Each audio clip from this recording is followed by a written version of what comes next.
ایمان ہے قول مصطفی،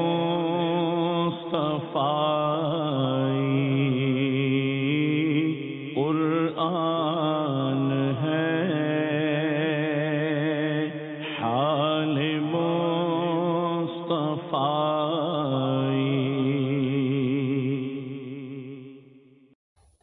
نحمده ونصلی ونسلم علی رسولہ الکریم،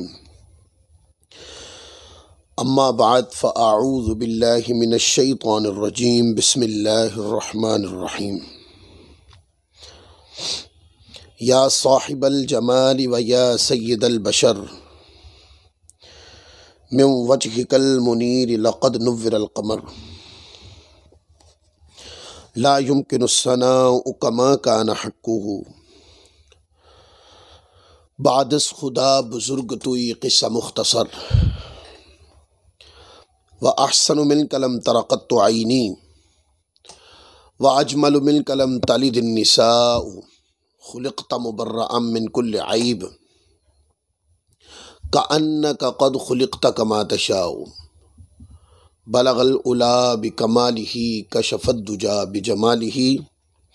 حسنت جمیع خصالہ، صلو علیہ وآلہ، اللہم صل وسلم وبارک علی سیدنا و مولانا محمد وبارک وسلم وصلو علیہ۔ اللہ رب العزت کا شکر ہے جس کی توفیق نے ہمیں ایک بار پھر اپنے جو سلسلہ ہمارا درس بخاری کا تھا، آج درس بخاری کا دوسرا سلسلہ ہے جس میں ہم حاضر ہیں۔ درس بخاری کے پہلے سلسلے میں آقا علیہ الصلوۃ والسلام کی محبت کے اوپر گفتگو ہو چکی ہے۔ آج درس بخاری کے اندر جس حدیث پاک سے ہم گفتگو کو شروع کرنے جا رہے ہیں، یہ حدیث پاک کتاب الجنائز کے اندر موجود ہے۔ حدیث نمبر ہے 1289 صحیح بخاری شریف کے اندر۔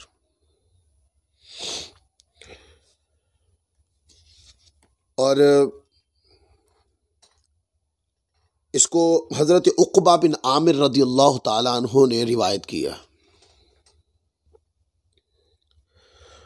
حدثنا عبد اللہ بن یوسف حدثنا اللیث حدثنی یزید بن ابی حبیب عن ابی الخیر عن عقبہ بن عامر ان النبی صلی اللہ علیہ وآلہ وسلم خرج یوما فصلى على اہل احد صلاته على المیت ثم انصرف الى المنبر فقال انی فرط لکم وانا شہید علیکم وانی واللہ لانظر الى حوضی الآن وانی اعطیت مفاتیح خزائن الارض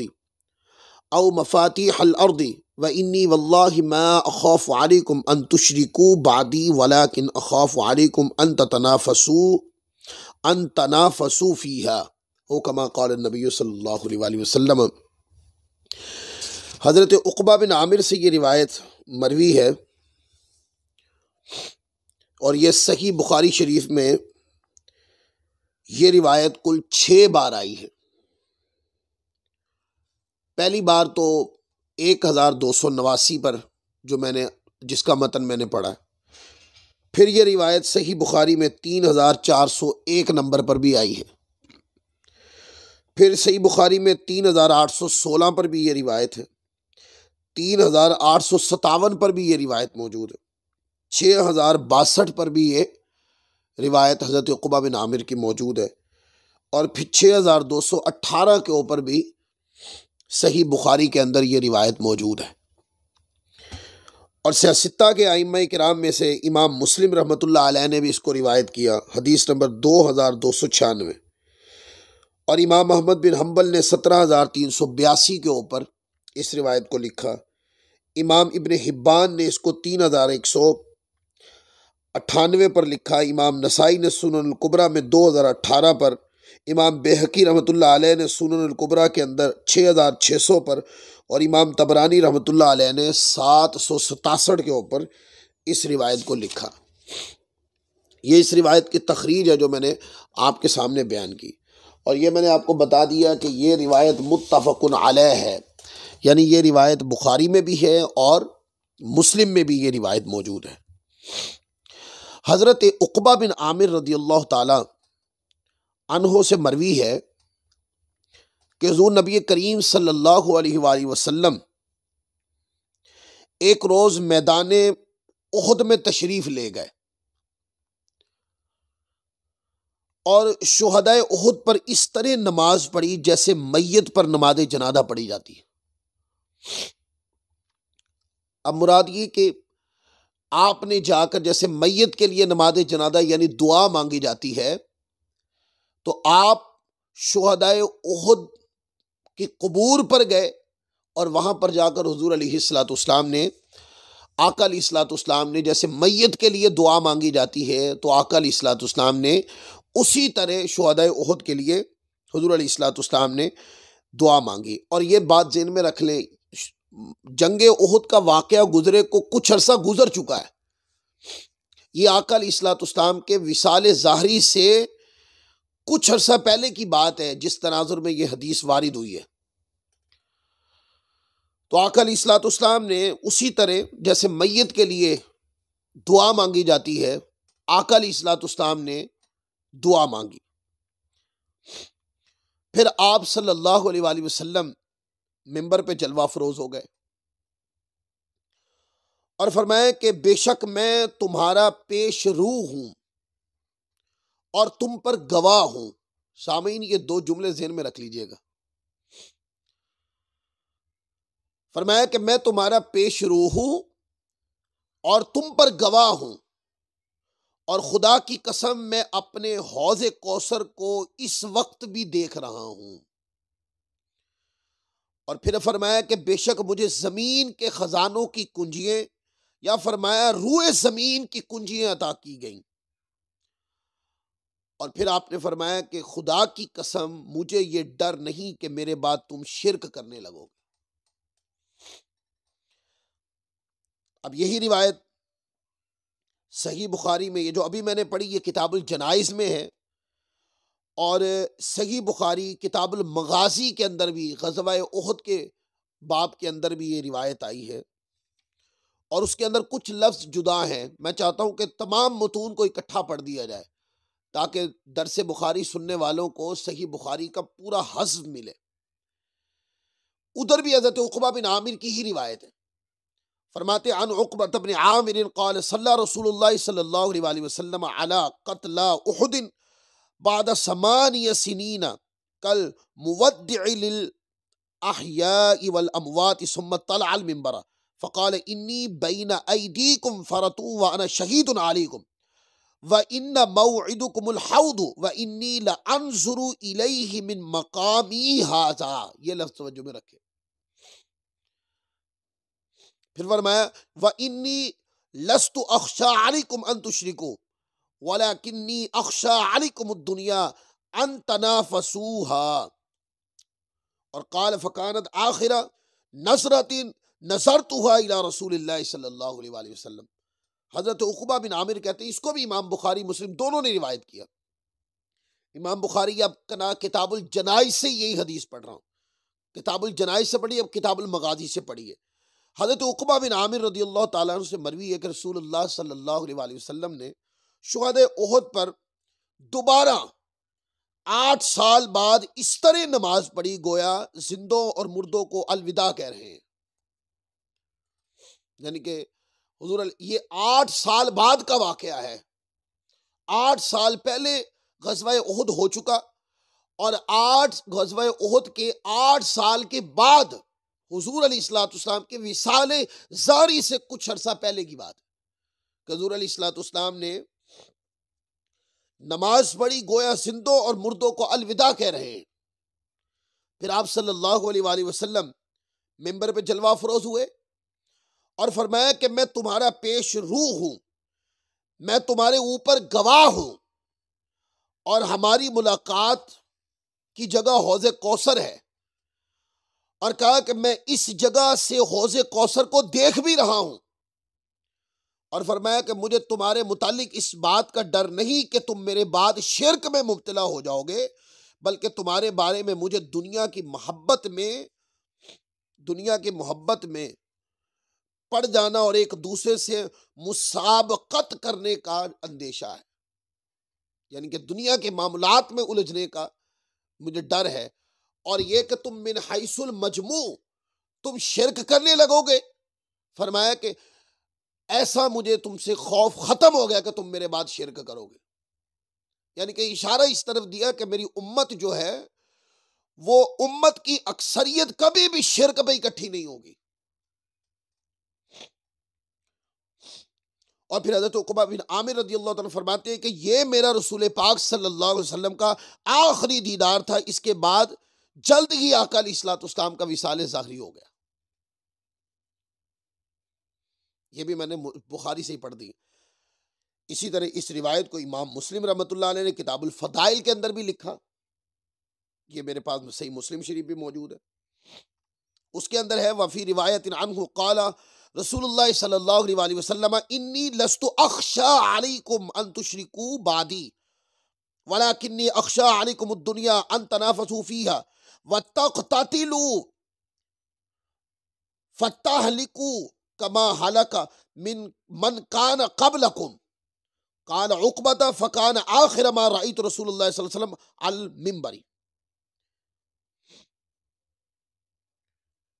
اور حضرت عقبہ بن عامر رضی اللہ عنہ سے مروی ہے کہ رسول اللہ صلی اللہ علیہ وسلم نے فرمایا کہ مجھے تمہارے متعلق اس بات کا تو ڈر ہی نہیں کہ تم میرے بعد شرک کرنے لگو گے، بلکہ مجھے ڈر ہے کہ تم دنیا کی محبت میں ایک دوسرے سے مسابقت کرنے لگو گے، آپس میں لڑو گے تو ہلاک ہو جاؤ گے جیسا کہ تم سے پہلے لوگ ہلاک ہوئے۔ یہ صحیح بخاری سے بھی صحیح مسلم سے بھی میں نے سارے متون پڑھ دیے۔ اب آپ اس حدیث پاک میں سب سے پہلے غور کریں، اس حدیث پاک کا جو سب سے بڑا میسیج ہے وہ یہ ہے کہ حضور علیہ الصلوۃ والسلام نے اس خدشے کا حضور علیہ الصلوۃ والسلام نے آپ نے اظہار فرما دیا کہ مجھے اس بات کا خدشہ نہیں ہے کہ تم میرے بعد شرک کرو گے۔ اب وہ لوگ جو آج بھی امت کی اکثریت کو مشرک بنانے پہ تلے ہوئے ہیں، وہ لوگ ان احادیث کو کیا پڑھتے نہیں ہیں؟ اچھا ایسا ہوا کہ جو لوگ اہل سنت کو معتقدات اہل سنت کو شرک کی گھاٹ اتارنے پر تلے ہوتے ہیں، ایسے لوگوں میں سے ایک شخص نے یہ حدیث پڑھی اور پڑھ کر اس نے کہا کہ یہ جو عدم شرک کی خوشخبری ہے کہ تم میرے بعد شرک نہیں کرو گے، اس نے کہا یہ تو صحابہ کرام کے لیے ہے، امت کے لیے تھوڑی ہے۔ تو میں اس کے چہرے کو دیکھتا ہی رہ گیا، میں نے کہا کہ پھر سارا مضمون ظاہر ہے، عدم شرک کی خوشخبری اگر صحابہ کرام کی ذات کے ساتھ خاص کرتے ہیں تو جن چیزوں میں مبتلا ہو جانے کا ذکر حضور علیہ الصلوۃ والسلام نے حدیث پاک میں فرمایا ہے، کیا وہ بھی ساری صحابہ کرام کے اوپر تھوپ دی ظالم ہو تم نے؟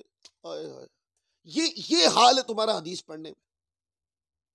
یعنی کہ صحابہ کرام کو کہ تم دنیا پرست ہو، قتل و غارت گری میں پڑو گے، لڑو گے، دنیا پرست ہو جاؤ گے، دنیا کے مال میں پڑو گے، یعنی کہ یہ کیچڑ اٹھا کے میں نے کہا صحابہ کرام پہ ڈال دیا تم نے۔ اس پر وہ خاموش ہو گیا، تو میں نے کہا نہیں ایسا نہیں ہے، صحابہ کرام عدول تھے، وہ پاک تھے، وہ طیب و طاہر تھے، وہ دین کے لیے انہوں نے تو اپنی جانیں تک دی ہیں، تو یہ عدم شرک کی انہوں نے کیا شرک کرنا تھا؟ انہوں نے تو لوگوں کو شرک سے نکالا تھا، ان سے حضور علیہ الصلوۃ والسلام کو شرک کا خوف نہیں تھا، بلکہ یہ جو خوشخبری تھی یہ امت کے لیے تھی، کیونکہ دنیا پرست امت ہوئی، قتل و غارت گری میں مبتلا امت ہوئی، اور فتنے فساد میں مبتلا امت ہوئی،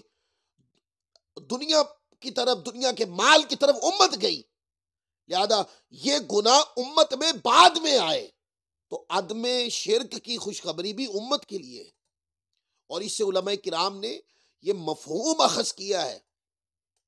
اور علماء کرام نے اس میں دلائل دیے کتابوں کے اندر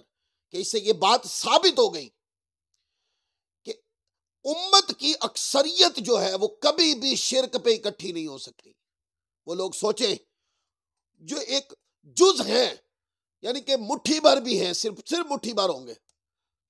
اور اہل سنت امت کا سواد اعظم ہے۔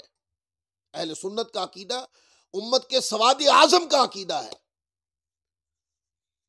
اور وہ مٹھی بھر لوگ امت کے سواد اعظم، یعنی جس پر امت کی اکثریت جس پر مشتمل ہے، وہ ان کے نظریات کے اوپر شرک کے، کفر کے فتوے لگاتے ہیں۔ کیا حضور علیہ الصلوۃ والسلام کے اس فرمان کو پڑھا نہیں انہوں نے؟ بخاری کی باتیں کرتے ہیں تو بخاری شریف میں پڑھنا تھا اس کو۔ تو اس سے یہ پتہ چلا کہ آقا علیہ الصلوۃ والسلام نے عدم شرک کی جو خوشخبری ہے یہ امت کے لیے سنائی کہ امت کی اکثریت کبھی بھی، امت من حیث القل، امت کا بڑا جتھا، امت کا سواد اعظم، فرمایا کہ یہ کبھی بھی شرک پہ اکٹھا نہیں ہو سکتا، یہ نہیں ہوگا۔ ہاں، ان میں لوگ دنیا پرستی کی طرف چلے جائیں گے، دنیا کے مال کی طرف چلے جائیں گے، ایک دوسرے کو ماریں گے، قتل و غارت گری کریں گے، گناہ میں مبتلا ہو جائیں گے، پر فرمایا کہ وہ شرک میں من حیث القل کبھی بھی مبتلا نہیں ہوں گے۔ اور لوگ، یہ بھی بات آپ کو بتاؤں کہ بعض لوگ اس طرح کے ہوتے ہیں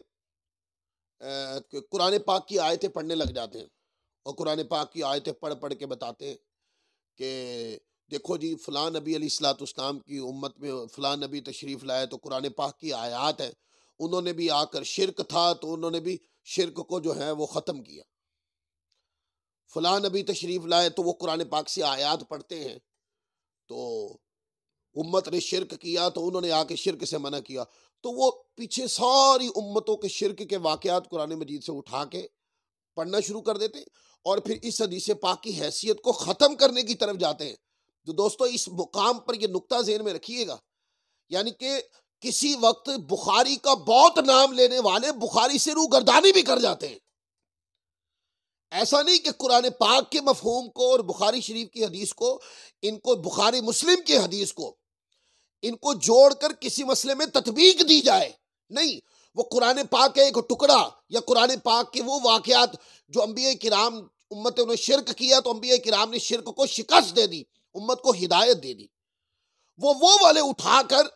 اپنا مدعا ثابت کرنے کی کوشش کرتے ہیں اور یہ روایات اٹھا کے پھینک دیتے ہیں، استغفر اللہ العظیم،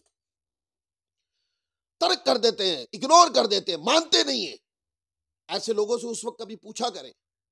کہ اب وہ بخاری کا نام کہاں گیا؟ کہاں گیا کہ جب بھی کوئی بات کرے تو بخاری سے دکھائیں؟ اب کہاں گئی؟ تو میرے پاس یہ تطبیق بھی موجود ہے۔ ہاں، وہ واقعات قرآن مجید میں ہیں، امت شرک کرتی تھی، انبیاء کرام آتے اور ان کو شرک سے منع کرتے، حتیٰ کہ انبیاء کرام کی درس ہدایت کی صورت میں جو شرک تھا وہ ہار جاتا اور ہدایت کا نکھرا سورج نکلتا اور امتوں کو ہدایت مل جاتی۔ ایسا ہے، چونکہ انبیاء کرام شرک کو شکست تو دیتے پر یہ دوبارہ پلٹ کے نہیں آئے گا اس بات کی ضمانت نہیں دیتے تھے۔ تو اللہ کے ایک نبی جب دنیا سے ظاہری پردہ فرماتے، اس کے بعد شرک دوبارہ حملہ کرتا، اللہ تعالیٰ پھر ایک نبی نازل فرما دیتا اور وہ دوبارہ شرک کو شکست دے دیتے، اور ساتھ کہ شرک دوبارہ نہیں آئے گا اس کی ضمانت نہیں دیتے تھے۔ لہذا چونکہ ضمانت نہیں تھی تو شرک پلٹ کر امتوں کے اوپر حملہ آور ہوتا رہا۔ لیکن سوال یہ ہے کہ ادھر تو ضمانت نہیں تھی، اس لیے شرک پلٹ کے حملہ آور ہوتا رہا، اور اس شرک کو شکست دینے کے لیے انبیاء کرام تشریف لاتے اور شرک کو شکست دیتے اور ہدایت کا سورج طلوع ہو جاتا۔ یہ تو پہلی امتوں کا حال تھا، لیکن امت مصطفیٰ نے تو قیامت تک چلنا ہے نا۔ امت مصطفیٰ صلی اللہ علیہ وآلہ وسلم تو آخری امت ہے، حضور آخری نبی ہیں، آقا علیہ الصلوۃ والسلام کے بعد کوئی نبی نہیں آنا۔ سو پہلی امتیں شرک میں مبتلا ہوتی تھی، انبیاء کرام شرک کو رفع کرتے، اور یہ کہ شرک پلٹ کے واپس نہیں آئے گا اس کی ضمانت نہیں دیتے تھے۔ سو شرک پلٹ کے واپس آتا رہا امتوں میں۔ لوگ کہتے ہیں شاید آج بھی وہی مسئلہ ہے، شاید نہیں، آج وہ مسئلہ نہیں ہے. آج یہ صرف بد مذہب لوگوں کو مسئلہ ہے بس. لیکن آج وہ مسئلہ سابقہ امتوں والا نہیں ہے، بلکہ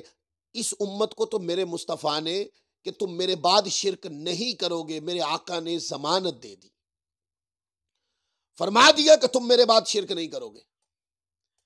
اور حضور علیہ الصلوۃ والسلام کی ضمانت آ جانے کے بعد اس امت کے اندر شرک جو ہے وہ ہار گیا. کب تک ہار گیا؟ وہ قیامت تک ہار گیا، کہ حضور نے فرمایا کہ میرے بعد شرک نہیں ہوگا.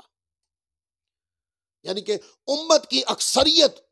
امت کا بڑا جتھا جس کو سواد اعظم کہتے ہیں، فرمایا امت من حیث الکل یا من حیث الاکثر، فرمایا کہ امت کبھی بھی شرک پہ اکٹھی نہیں ہوگی.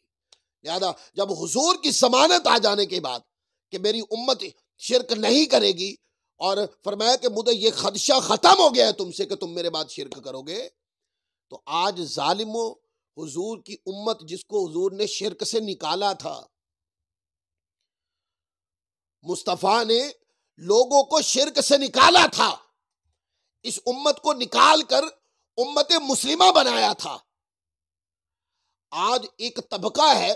جو شرک کے نام پر امت کا گلا کاٹنے کی کوشش کر رہا ہے. ان کو مسئلہ ہے کہ وہ امت کو مشرک بنانے، ان کا کوئی مشن ہے شاید کہ وہ امت کو مشرک بنانے پہ تلے ہوئے. اور من گھڑت سی باتیں، من گھڑت سی اعتراضات. کسی بندے نے انگوٹھے چوم لیے تو شرک ہو گیا. تماشا دیکھیں، علمی تماشا دیکھیں آپ. وہ لوگ علم سے کتنے بے بہرے ہیں، وہ علم میں کتنے جاہل ہیں، لا علم ہیں، بے عقل ہیں، لیکن اپنے عقیدے اور اپنی عقیدت کے تعصب کے اندر وہ لوگ اس طرح کی باتوں کو، کہ کسی نے حضور کے ادب میں انگوٹھے چوم لیے تو شرک کہہ دیا، کسی نے جمعے والے دن مسجد میں کھڑے ہو کر مصطفیٰ جان رحمت پہ لاکھوں سلام پڑھ دیا تو اس کو مشرک کہہ دیا، کوئی حضور کی جالیوں کے سامنے کھڑے ہو کر دعا مانگنے لگا تو اس کو مشرک کہہ دیا، کوئی آقا کے روضہ انور کے حاضری دے کر الٹے پاؤں ادبن حضور کے ادب میں واپس آ رہا تھا، اس کو مشرک کہہ دیا. کسی نے کسی نیک صالح آدمی کے ہاتھ چومے، استاد کے ہاتھ چومے تو شرک کہہ دیا. یہ کیا ہے؟ میں کہتا ہوں کہ یہ تماشا نہیں تو اور کیا ہے. آقا کے اس فرمان کے آگے اپنی ان خرافات کو رکھ کے تو دیکھو، تو آپ کو پتہ چل جائے گا کہ یہ جو خرافات ہیں یہ بد مذہبیت کی پیداوار ہیں. مصطفیٰ کی حدیث کی طرف یا بخاری کی طرف یا حدیث کی طرف آنا ہے تو حدیث میں تو سیکورٹی دی ہے میرے مصطفیٰ نے کہ میری امت شرک نہیں کرے گی. اور امت کا سواد اعظم کیسے گمراہ ہو سکتا ہے؟ سواد اعظم کے گمراہ ہونے کا مطلب یہ ہے کہ امت ساری گمراہ ہو گئی. ایسے کیسے ہو سکتا ہے؟ ایک مٹھی بھر لوگ جو چیدہ نظر آتے، کبھی کبھی نظر آتے، اتنے سے تو وہ لوگ ہیں، اور وہ امت کے سواد اعظم کو کہیں کہ وہ گمراہ ہیں، وہ بے دین ہیں، وہ مشرک ہیں. ان کو یہ حدیث پڑھنی چاہیے. لہذا اس حدیث پاک میں جو خوشخبری ہے، عدم شرک کی خوشخبری، یہ امت کے لیے ہے اور امت کے سواد اعظم کے لیے. اور امت کا سواد اعظم کو، اور امت کا سواد اعظم اہل سنت و جماعت ہے. اہل سنت و جماعت وہ یا رسول اللہ کہنے والے، وہ میلاد النبی کے جلسے جلوس کرنے والے، وہ مصطفیٰ کی شان میں نعت پڑھنے والے، وہ آقا کی عظمت کے ساتھ اپنی طبیعتوں میں جو رنگے ہوئے ہیں، حضور کی تعظیم کے اندر جو فناگ ہے، وہ ہے امت کی اکثریت، وہ ہے امت کا سواد اعظم. آپ آج یوٹیوب کھولے، اس کے اوپر انٹرنیشنل میلاد لکھے، پوری دنیا کا میلاد نکل کے آ جائے گا کہ پوری دنیا میں اگر 56 ریاستیں مسلمانوں کی ہیں تو 56 ریاستوں میں 54 ریاستیں ایسی ہیں جو سنی ہیں، جہاں پر مصطفیٰ کا میلاد ہوتا ہے. آقا علیہ الصلوۃ والسلام کے نعرے یا رسول اللہ، نعرے رسالت لگائے جاتے ہیں، حضور کے تبرکات کو مانا جاتا ہے، آقا علیہ الصلوۃ والسلام کے مسئلہ حاضر و ناظر کو مانتے ہیں وہ لوگ. وہ مدینے کی یاد میں تڑپنے والے، وہ حضور کے نام کو چومنے والے، وہ آقا علیہ الصلوۃ والسلام کی محبت میں فنا ہونے والے وہ لوگ ہیں۔ یہ عقیدہ اہل سنت امت کا اکثریت کا یہ عقیدہ ہے۔ اس لیے آپ دیکھتے ہیں آپ کو گلی محلوں کے اندر بد مذہب لوگوں میں بہت کم لوگ نظر آتے ہیں، مطلب بھی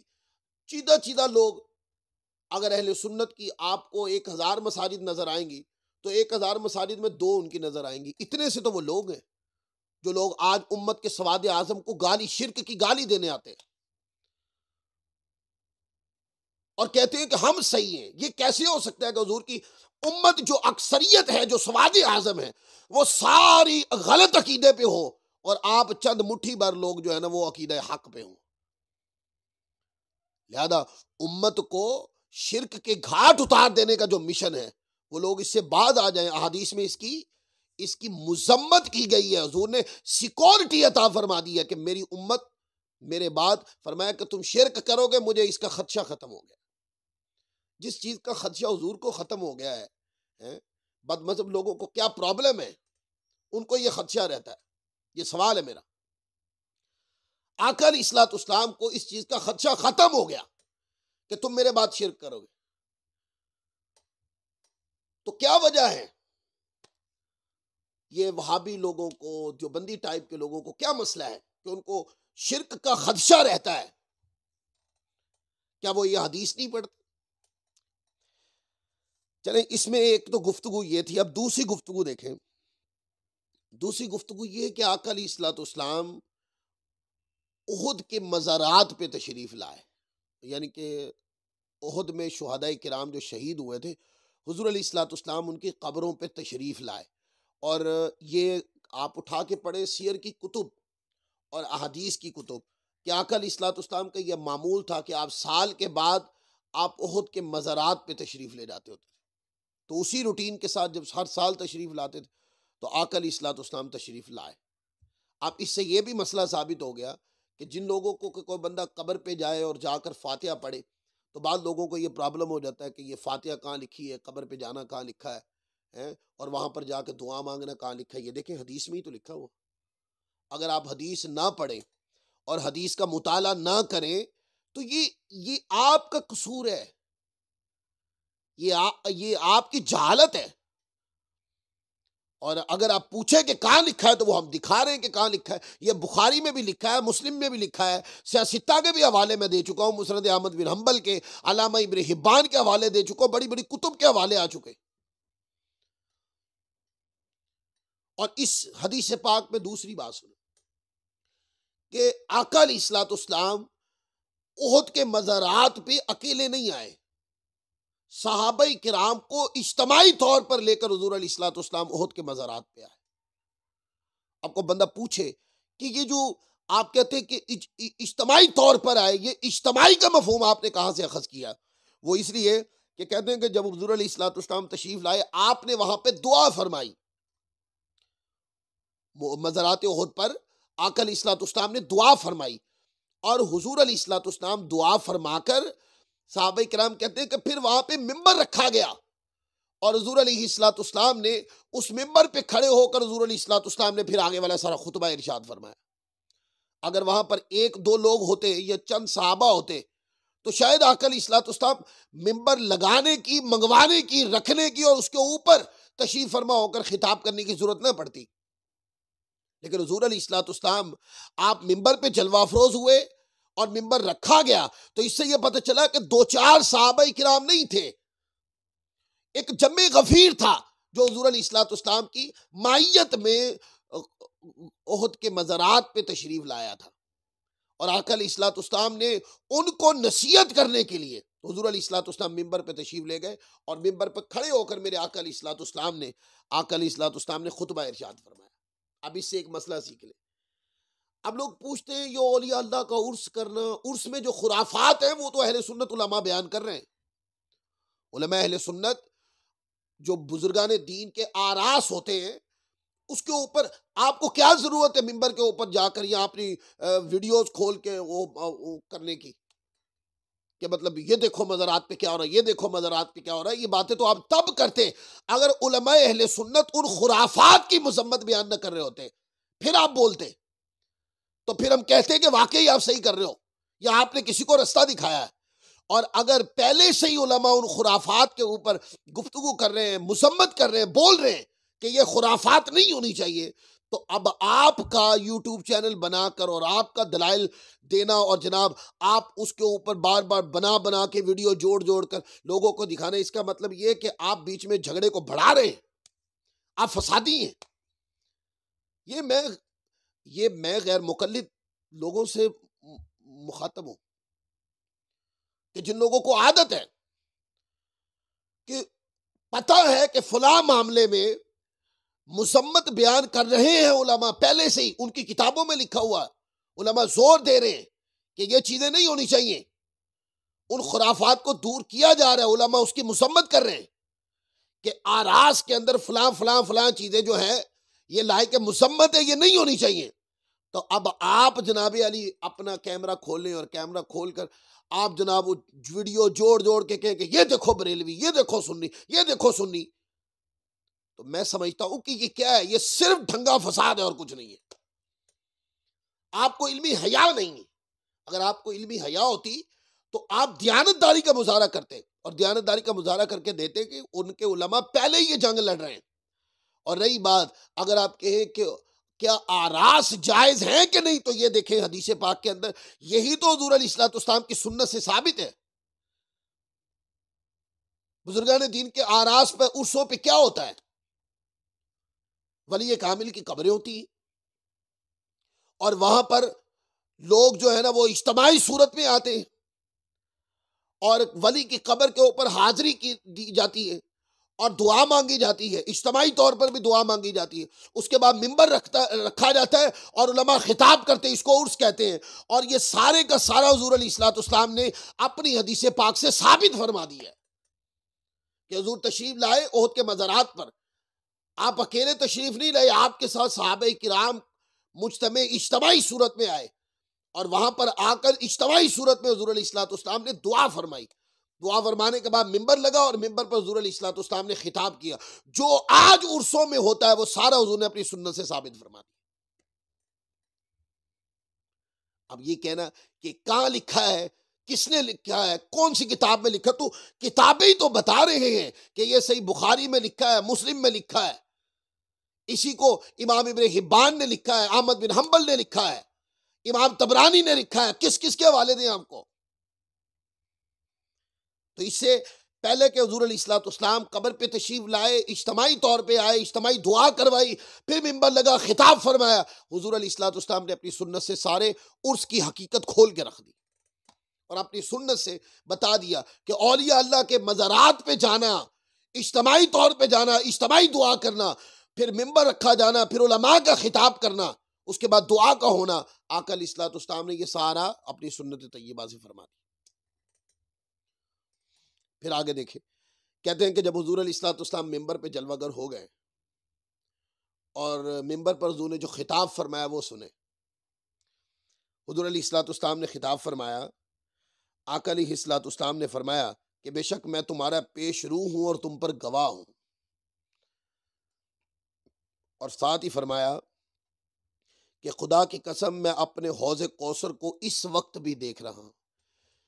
دوستو یہ دو باتوں پہ غور کرنا۔ پہلی بات کہ بے شک میں تمہارا پیش رو ہوں اور تم پر گواہ ہوں، تمہارے اعمال جو ہیں مجھے پتا ہے، میں تمہاری گواہی دوں گا۔ تو یہ کیا ہے؟ یہ آقا نے شان حاضر و ناظر کو خود بیان فرما دی۔ شان حاضر و ناظر کو میرے آقا نے خود بیان فرما دیا، اور وہ لوگ جن کی تسکین قلب نہیں ہوتی، جو عقیدہ حاضر و ناظر کے اوپر شرک کے تیر برساتے رہتے ہیں، آقا علیہ الصلوۃ والسلام نے ان علمی کمزور نالائق لوگوں کے لیے حضور علیہ الصلوۃ والسلام نے آگے دلیل بھی ارشاد فرما دی، فرمایا کہ میں تم پر گواہ ہوں اور میری شان یہ ہے کہ میں ہوں زمین پر، اور اس وقت جو میرا حوض کوثر ہے، آقا فرماتے ہیں میں اسی مقام پہ کھڑے کھڑے ہی اپنے حوض کو بھی دیکھ رہا ہوں۔ اب بتائیں حضور کہاں تھے، حوض کہاں تھا، پر میرے مصطفیٰ وہیں کھڑے حوض کو دیکھ رہے تھے۔ تو اگر اس وقت حوض جو تھا وہ مصطفیٰ کی نگاہ سے پوشیدہ نہیں تھا تو آج غلام کیسے پوشیدہ ہو سکتے ہیں؟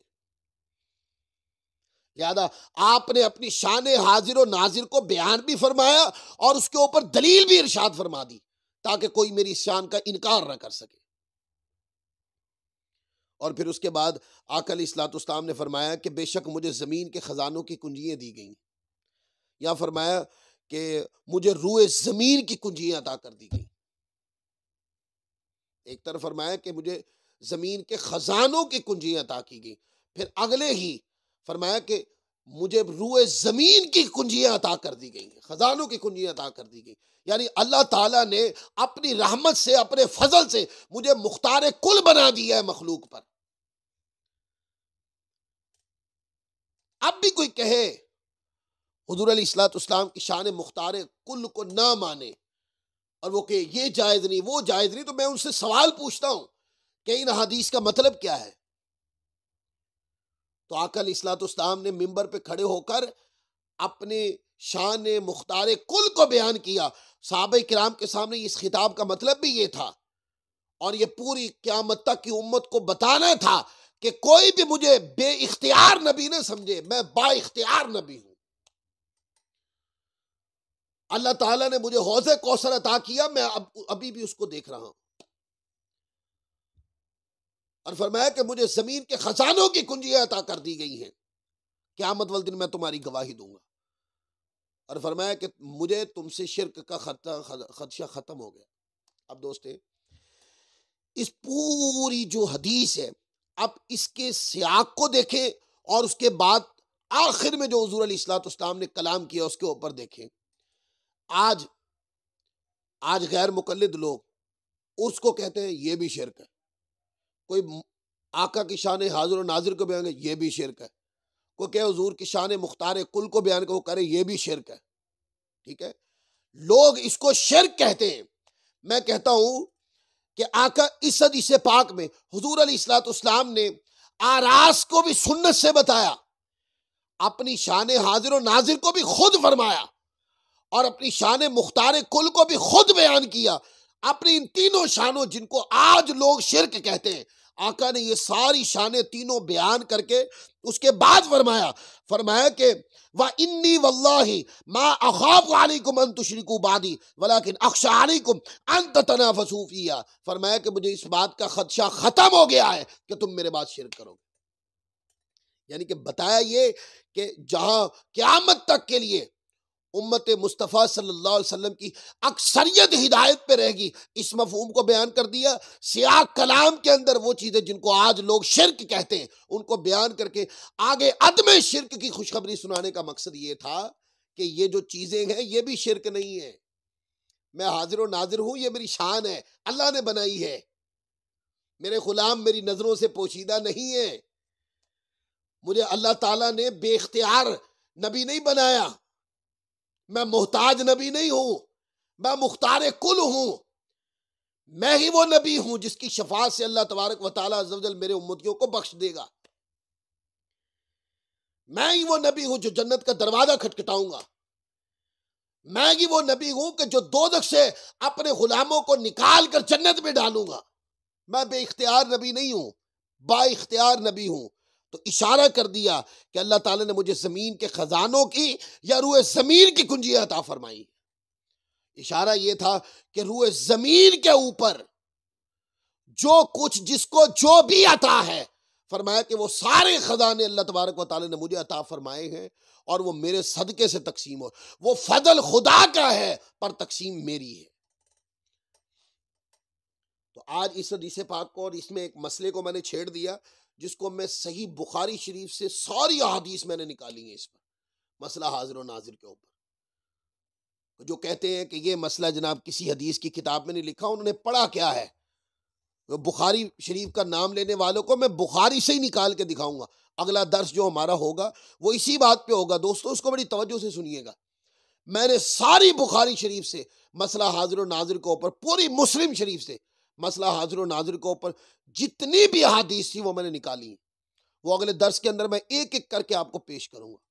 آپ کو سمجھ آ جائے گی کہ جو لوگ یہ کہتے ہیں کہ دیوار کے پیچھے کا علم نہیں ہے، کل کیا ہوگا پتہ نہیں ہے۔ اس طرح کے گستاخ طبیعتوں کے جو لوگ ہیں ان کی علمی موت واقع ہو جائے گی جب وہ دلائل سنیں گے۔ اتنا کہ جیسے سورج باہر نکلا ہو اور بندہ کہے کہ دن نہیں ہے تو یہ تو ضد ہے نا پھر۔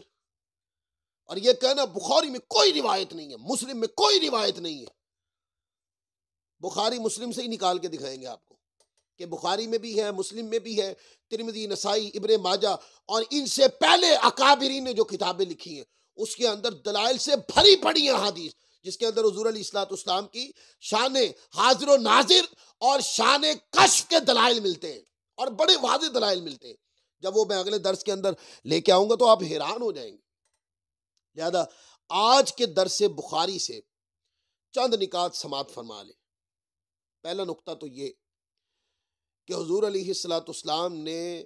یہ خدشہ، حضور علیہ الصلوۃ والسلام فرمایا مجھے اس کا کوئی خدشہ نہیں کہ میری امت میرے بعد شرک کرے گی، لہذا کوئی بندہ شرک کی رٹ مارے نا تو اس کی شرک کی رٹ سن کر آپ اپنے عقیدے سے متزلزل نہ ہوا کریں۔ یہ سمجھ لیں کہ جو یہ رٹ مار رہا ہے شرک کی، یہ خدشہ صرف اسی نالائق کو ہی لگا ہوا ہے۔ حضور علیہ الصلوۃ والسلام کو یہ خدشہ ختم ہو گیا اور ہم امتی مصطفیٰ کے ہیں، مصطفیٰ کو یہ خدشہ ختم ہو گیا تھا کہ میرے بعد میری امت من حیث الاکثر شرک کرے گی۔ اور دوسرا مسئلہ یہ کہ آراس جو ہیں، بہت سے معاملات ہیں جو بزرگان دین کے عرصوں کے اوپر اصلاح طلب ہے، علماء کرام اس پہ کام کر رہے ہیں اور بہت ساری اصلاحات نظر بھی آئی ہیں، تو وہ آہستہ آہستہ اصلاحات ہوتی جائیں گی، لیکن یہ کہ بزرگان دین کے آراس درست ہیں، ان کی قبروں پہ جانا، اجتماعی طور پہ جانا، ان کی قبروں پہ دعا مانگنا، پھر ممبر رکھنا اور ممبر رکھنے کے بعد علماء کرام کا وعظ و نصیحت کرنا، یہ عرس کا طریقہ ہے، یہ سارا اس حدیث پاک سے ثابت ہو گیا کہ میرے مصطفیٰ حاضر و ناظر ہیں۔ یہی وہ روایت ہے جس میں آقا علیہ الصلوۃ والسلام نے اپنی شان حاضر و ناظر کو بھی بیان کیا اور اس پہ دلیل بھی ارشاد فرمائی،